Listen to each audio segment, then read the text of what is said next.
अस्सलाम वालेकुम। आपकी मेज़बान डेज़ी और खुशामदीद कहते हैं आपको हमारे पॉडकास्ट के एक नए एपिसोड में। लेकिन शुरू करने से पहले मैं आपसे कुछ सवालात पूछना चाहती हूँ। क्या आपने कभी सोचा है कि इतनी बड़ी कामयाब कंपनियाँ आखिर नाकाम क्यों हो गईं? क्या ये सिर्फ़ इनके फ़ैसले थे या कुछ बैरूनी अवामल ने इनकी तकदीर बदल कर रख दी?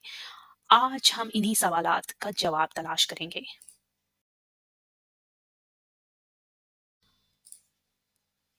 क्या आपने कभी सोचा है कि इतनी बड़ी कामयाब कंपनियां आखिर नाकाम क्यों हो गईं? क्या इनके सिर्फ फैसले या कुछ बैरूनी अवामल भी शामिल थे? क्या आपके ख्याल में कोई बड़ी कंपनी इस वक्त के कारोबारी रुझानात का सही अंदाजा लगा पाती है? और क्या आपने कभी सोचा है कि दुनिया के सबसे बड़े ब्रांड्स अपनी पोजीशन कैसे खो दी? क्या इनकी कोई खास गलती थी? अगर आपके सामने कोई बड़ी कंपनी हो जिसकी क़यादत आप खुद कर रहे हो, तो आपकी सबसे बड़ी हिकमत अमली क्या होगी? क्या आप कभी नाकाम ना हो? क्या आप समझते हैं कि इंडस्ट्री के बदलते हुए रुझानात पर रद्द-ए-अमल देना ज़रूरी है? क्या आपके ख़्याल में नेटफ्लिक्स या एप्पल जैसे ब्रांड्स कामयाब होने के बावजूद कभी नाकाम नहीं हो सकते हैं? अगर हाँ, तो ऐसा क्यों है? क्या कंपनियों के अंदरूनी मसाइल जैसे क़यादत के मसाइल या फ़ैसला-साज़ी उनकी नाकामी का सबब बनते हैं? आपको लगता है कि वो कंपनियाँ जो इंटरनेट या नई टेक्नोलॉजीज़ की अहमियत को समझने में नाकाम रहती हैं, उनका मुस्तकबिल खतरे में रहता है? तो आइए इसके बारे में बात करते हैं। का जवाब तलाश करने की कोशिश करेंगे। हम बात करेंगे 3 ऐसी कंपनियों की कहानियों के बारे में, जिन्होंने एक वक़्त में दुनिया भर में कामयाबी के झंडे गाड़े, लेकिन फिर एक दिन ये कंपनियाँ गुम हो गईं। क्या वजूहात थीं? क्या वो बदले हुए वक़्त के मुताबिक अपने आप को नहीं ढाल पाईं? आइए हम इन कंपनियों की कामयाबियों और नाकामियों के बारे में जानेंगे। तो आज हम बात करते हैं ब्लॉकबस्टर की कहानी। सबसे पहले ब्लॉकबस्टर जो एक वक्त में वीडियो रेंटल इंडस्ट्री का बादशाह था। 1980 और 90 की दुहाई में ब्लॉकबस्टर का नाम हर किसी की जुबान पर था। लोग अपने घर के करीब ब्लॉकबस्टर स्टोर पर जाकर फिल्में किराए पर लेते थे। ऐसा लगता था कि ये कंपनी कभी नाकाम नहीं हो सकती। लेकिन जैसे ही इंटरनेट और स्ट्रीमिंग सर्विसेज का दौर आया, ब्लॉकबस्टर की दुनिया उलट गई। नेटफ्लिक्स जैसे हरीफों ने ब्लॉकबस्टर के रवायती कारोबारी मॉडल को चैलेंज किया। ब्लॉकबस्टर ने अपनी खिदमात में जिद्दत लाने की बहुत कोशिश की, लेकिन वो इतनी जल्दी नहीं कर पाए। फिर जब नेटफ्लिक्स ने अपनी सब्सक्रिप्शन मॉडल का आगाज किया, तो ब्लॉकबस्टर का कारोबार नीचे नीचे होने लगा। आज ब्लॉकबस्टर का नाम सिर्फ एक याद बनकर रह गया, लेकिन एक वक्त था जब ये कंपनी वीडियो रेंटल की दुनिया की मलका हुआ करती थी।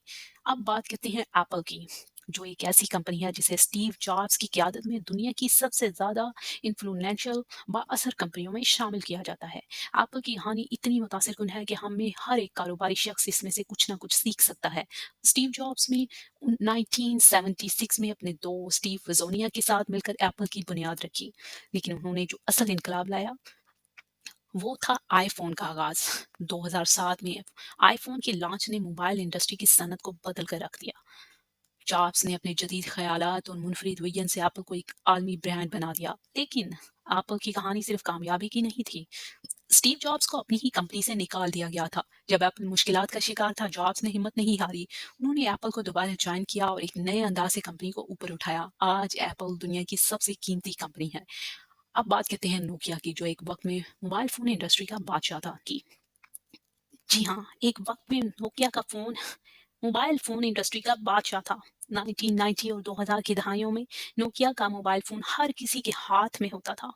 उन्होंने अपने वक़्त में सबसे जदीद और काबिल-एतमाद फ़ोन बनाए थे। नोकिया का फ़ोन, जो कि एक सादा फ़ोन था, दुनिया में सबसे ज़्यादा बेचा जाने वाला फ़ोन बन गया।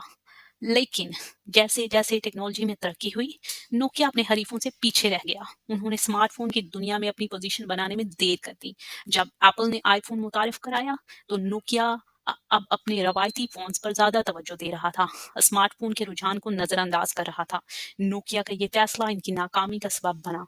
2011 में नोकिया ने माइक्रोसॉफ्ट ऑफ़िस के साथ शराकत दारी की, लेकिन तब तक बहुत देर हो चुकी थी। आज नोकिया का नाम सिर्फ़ एक याद के तौर पर रह गया है, जब मोबाइल फ़ोन की इंडस्ट्री में वो बादशाह हुआ करता था। तो गाइस ये थी कहानी ब्लॉकबस्टर एप्पल और नोकिया की। इनकी कामयाबियां नाकामियां और हर कंपनी की अपनी जद्दोजहद थी। लेकिन एक बात जो सब में मुश्तरक थी वो ये थी कि इंडस्ट्री के रुझानात को समझना और उनके मुताबिक जिद्दत लाना हर कारोबार के लिए ज़रूरी है। अगर हम अपने शोबे के रुझानात को वक्त पर ना समझ पाएं तो हम भी इन कंपनियों की तरह नाकामी का शिकार हो सकते हैं। फ़ोन इंडस्ट्री का बादशाह था। 1990 और 2000 की दहाइयों में नोकिया का फ़ोन हर किसी के हाथ में होता था। उन्होंने अपने वक्त में सबसे ज़्यादा जदीद और काबिल एतमाद फ़ोन बनाए। नोकिया का फ़ोन जो कि एक सादा फ़ोन था, दुनिया के सबसे ज़्यादा बेचा जाने वाला फ़ोन बन गया। लेकिन जैसे-जैसे टेक्नोलॉजी में तरक्की हुई, नोकिया अपने हरीफों से गया। उन्होंने स्मार्टफ़ोन की दुनिया में अपनी पोज़ीशन बनाने में देर कर दी। जब एप्पल ने आईफ़ोन मुतारिफ़ कराया तो नोकिया अपने रवायती फ़ोन्स पर ज़्यादा तवज्जो दे रहा था और स्मार्टफ़ोन के रुझानात को नज़रअंदाज कर रहा था। नोकिया का ये फ़ैसला उनकी नाकामी का सबब बना। 2011 में नोकिया ने माइक्रोसॉफ्ट के साथ शराकत-दारी की, लेकिन तब तक बहुत देर हो चुकी थी। आज नोकिया का नाम सिर्फ़ एक याद के तौर पर रह गया है, जब मोबाइल फ़ोन की सनत में वो बादशाह हुआ करता था। तो ये थी कहानी ब्लॉकबस्टर एप्पल और नोकिया की। इनकी कामयाबियाँ और नाकामियाँ हर कंपनी की अपनी जद्दोजहद और कोशिश थी। लेकिन एक बात जो सब में मुश्तरक थी वो ये थी इंडस्ट्री के रुझानात को समझना और इनके मुताबिक जिद्दत लाना हर कारोबार के लिए ज़रूरी है। अगर हम अपने शोबे के रुझानात को वक्त पर समझ नहीं पाते तो हम इन कंपनियों की तरह नाकामियों का शिकार हो सकते हैं। आज के लिए बस इतना ही। अगर ये पॉडकास्ट पसंद आया हो तो हम हर हफ्ते तज्जियाती पॉडकास्ट लेकर आते हैं। अपनी फीडबैक का इजहार ज़रूर करें और अपने दोस्तों के साथ शेयर करें। मिलते हैं अगले एपिसोड में। Good bye.